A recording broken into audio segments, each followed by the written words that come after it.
कुरुक्षेत्र की धरती पर शंखनाद थम चुका था। अर्जुन का रथ श्री कृष्ण के हाथों में लगाम लिए हुए दोनों सेनाओं के बीच खड़ा था। अर्जुन ने गहरी सांस ली। उनकी आंखें दूर खड़ी विशाल कौरव सेना की ओर टिक गईं। सैनिकों की भीड़, झिलमिलाते शस्त्र और योद्धाओं के चेहरों पर जलता हुआ जोश। लेकिन अर्जुन की दृष्टि केवल भीड़ पर नहीं थी। उनके मन में प्रश्न था, इस युद्ध में मेरे सामने कौन कौन खड़ा है?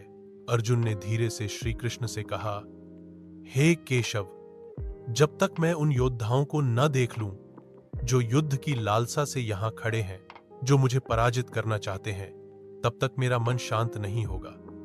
मेरा रथ यहीं रोके रखो। उनके स्वर में वीरता भी थी और जिज्ञासा भी। यह वाक्य उस मन की झलक था जो कर्तव्य और करुणा के बीच झूल रहा था। अर्जुन जानना चाहते थे कि इस धर्म युद्ध में उन्हें किस से भिड़ना पड़ेगा। क्या वे केवल दुश्मन हैं या उनके अपने ही संबंधी भी उसी पंक्ति में खड़े हैं? अर्जुन का मन युद्धभूमि को देखकर धीरे धीरे अंतर्द्वंद्व की ओर बढ़ रहा था। उनका योद्धा हृदय अब सवाल करने लगा था, क्या यह युद्ध केवल राज्य के लिए है या फिर यह मेरे रिश्तों की अग्नि परीक्षा भी है?